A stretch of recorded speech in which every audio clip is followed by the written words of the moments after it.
In today's video, I'm going to teach you how to exchange files with Dropbox. We'll walk through the basics of sharing files and folders so you can easily collaborate with others.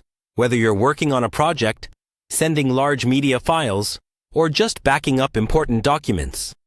I'll keep things simple and clear so you can follow along even if you're new to Dropbox.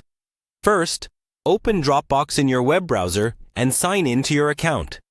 Once you're in, you'll land on your main files page. This is where all your folders and files live.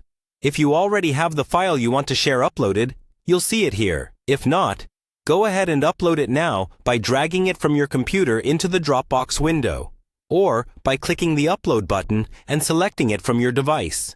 Give it a moment to finish uploading, especially if it's a large file. Next, locate the file or folder you want to exchange. Hover your mouse over it, and you'll see some options appear on the right side.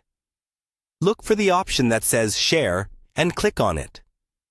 This is where you control exactly how others can access your content.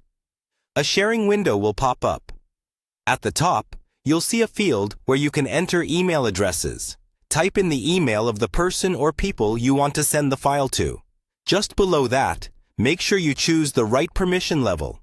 If you only want them to be able to view or download the file, set it to Can View. If you want them to be able to edit, rename, or add new content, choose Can Edit. It's usually safer to start with view-only access unless you specifically need collaboration. If you prefer not to send an email directly from Dropbox, you can create a shareable link instead. In the same share window, look for the option to create or copy a link. Click that, and Dropbox will generate a unique link you can paste into a message, chat, or document. Again, check the settings attached to that link to confirm if it's view-only or editable. Before you finalize everything, double-check who has access and what they can do. When you're happy with the settings, click the button to send the invitation or copy the link.